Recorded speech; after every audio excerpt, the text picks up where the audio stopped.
Alors, je vais revenir toujours en linguistique sur ce qu'on appelle le trio des déterminants. Je vais vous donner un exemple particulièrement remarquable. Négociable, négocier, avec et accent aigu, autrefois avec un D, et négociateur.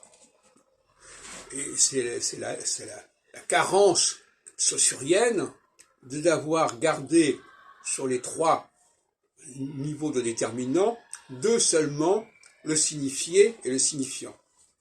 Et donc pas le signifiable en quelque sorte. Alors je crois qu'il est temps de corriger cela et je vous propose donc de réfléchir sur cette question tout en sachant qu'il y a des exceptions, qu'il y a des formations. Un cas intéressant, par exemple, c'est boire en français.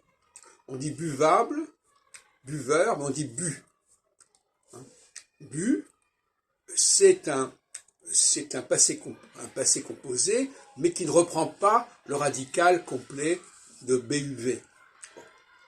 Voilà, donc voilà une particularité.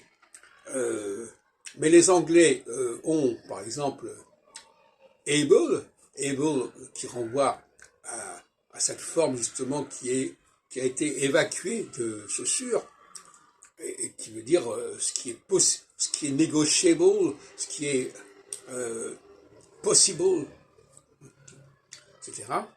Et donc on voit bien que la langue elle-même ne colle pas avec l'analyse saussurienne sur le plan structurel. On a bien un système ternaire qui ne saurait se transformer en un système binaire à la Saussure. C'est absolument fondamental. Alors, je propose que l'on fasse une sorte de dictionnaire de la langue française, où au lieu de mettre les choses comme ça séparément, on relie les trois déterminants. Et on voit dans quel cas il y a un déterminant qui a disparu ou qui a été modifié, qui a été transformé. Pour moi, c'est très important d'avoir une norme et de comparer la norme avec ce qu'on connaît aujourd'hui, à ce qui nous est parvenu.